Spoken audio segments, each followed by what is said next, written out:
কেমন আছেন আপনারা সবাই? আশা রাখছি যে আপনারা সবাই খুব ভালো আছেন। আজকে শোনাবো গোপালের আরেকটা সুন্দর গল্প। তবে আজকের গল্পের নায়ক কিন্তু গোপাল নয়, বরঞ্চ নায়িকা হলো গোপালের স্ত্রী। তারই এক বুদ্ধিমত্তার গল্প আজকে শুনবো আমরা। চলুন শুরু করি তাহলে আজকের গল্প। আজকের গল্পের নাম গোপালের বউ ও চোর। শুরু করছি তাহলে আজকের গল্প। গোপাল আর গোপালের বউ রাতে নিজেদের ঘরে বিছানায় সুখসজ্জায় শায়িত ঘুমিয়ে রয়েছে তারা। হঠাৎ করে কিছু খুটখাট শব্দে তাদের ঘুমটা ভেঙে গেল। বুঝতে পারল যে তাদের যে টালির চালার যে বাড়ি তার ওপর থেকে সরানো হচ্ছে টালি। এ ছিচকে চোরের কাজ, নয়তো শীতকেতে ঢুকবে, নয়তো টালি সরিয়ে। সবেমাত্র গোপাল আর গোপালের বউ খাটের ওপর উঠে বসেছে, এমন সময় এসে উপস্থিত হলো দ্বিতীয় বিপত্তি।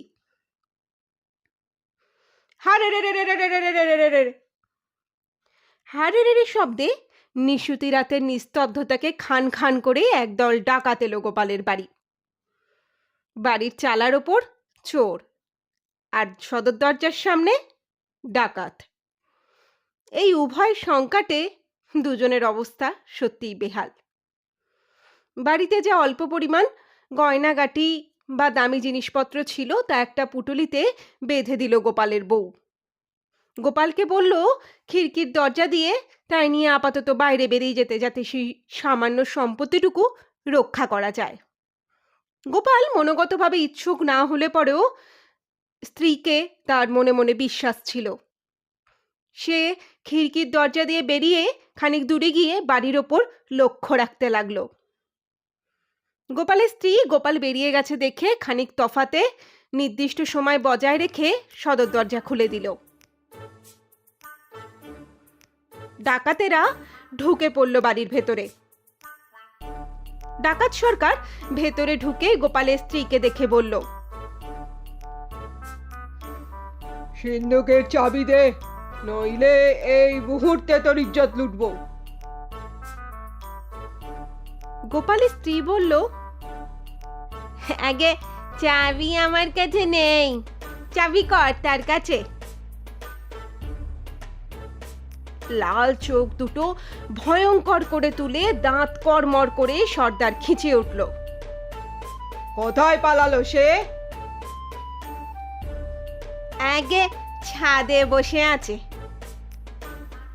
গোপালের বউ জানতো ছিচকে চোরটা তখনও ছাদে বসে আছে, কেননা লাফিয়ে পড়ার আওয়াজ তখনও পাওয়া যায়নি। হারেরে শব্দ শুনে সেও চালের ওপরেই ঘাপটি মেরে বসে আছে, কারণ সে তো একটা ছিচকে চোর, আর এই যে মস্ত বড় ডাকাত দল। আর যায় কোথায়?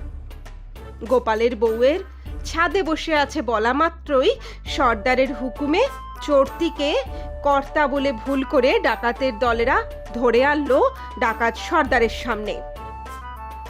চোরটি ভয় থরথর করে কাঁপছিল। মারতে মারতে লোকটাকে তারা আধমরা করে ফেলে। কি হচ্ছে তা দূর থেকে বুঝতে বুদ্ধিমান গোপালের এক মুহূর্ত সময় লাগে না। সে ঊর্ধ্বশ্বাসে ছোটে রাজবাড়ির উদ্দেশ্যে, গিয়ে ডেকে নিয়ে আসে রাজপেয়াদাদের।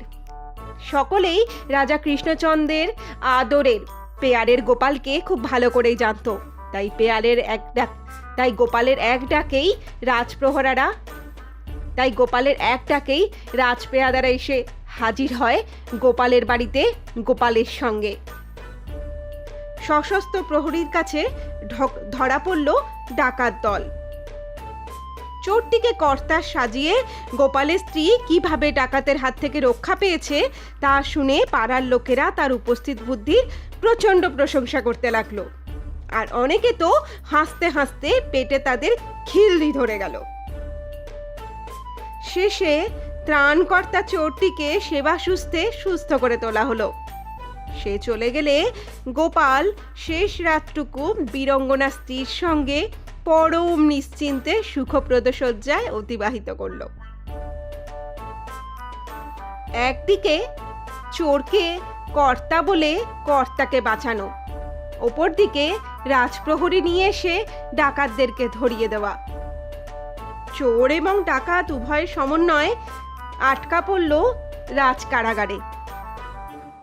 পরদিন সকালে সভাস্থ সকলে অধীর আগ্রহে গোপালের মুখে গত রাতের ঘটনা শুনে তার স্ত্রীর বুদ্ধির তারিফ করতে থাকলো। মহারাজও তার স্ত্রীর বুদ্ধিতে খুশি হয়ে তার স্ত্রীর জন্য কিছু উপহার পাঠালেন। কারণটা আবশ্যিক শুধু বুদ্ধি নয়, তা বলাই বাহুল্য। একই সঙ্গে একটি বড় ডাকাত দল এবং চোরের ধরা পড়া। কি বন্ধুরা, আজকের এই গল্পটা তোমাদের কেমন লাগলো? ভালো লাগলে পরে লাইক, কমেন্ট আর শেয়ারের মাধ্যমে কিন্তু অবশ্যই তা জানিয়ে দিও। আজ তাহলে আমি এখানেই বিদায় নিচ্ছি। তোমাদের সঙ্গে দেখা হবে, কথা হবে, আর দারুণ মজা আর আনন্দ হবে আর একটা নতুন ভিডিওর মাধ্যমে। আজ তাহলে আমি এখানেই বলছি টাটা। কিন্তু তার আগে তোমরা যদি প্রথমবার আমার চ্যানেলে এসে থাকো তাহলে নিচের লাল রঙের সাবস্ক্রাইব বাটনটাকে একবার কিন্তু ক্লিক করে চ্যানেলটা কিন্তু সাবস্ক্রাইব অবশ্যই করে দিও। আমার তরফ থেকে এই একটাই মাত্র বিনীত নিবেদন থাকে তোমাদের প্রতি। প্রথমবার এসে থাকলে চ্যানেলটাকে সাবস্ক্রাইব অবশ্যই করে দিও, আর টুক করে তার পাশের বেল নোটিফিকেশনটাকে অন করে দিও। তাহলে যখনই আমি এরকম নতুন গল্প পোস্ট করব তার নোটিফিকেশন সবার এবং সবার প্রথমেই পৌঁছে যাবে শুধুমাত্র তোমার কাছে। চলো, আজ তাহলে আমি এখানেই বিদায় নিচ্ছি। তোমাদের সঙ্গে দেখা হবে, কথা হবে আবার একটা আগামী ভিডিওর মাধ্যমে। টাটা, সবাই ভালো থেকো।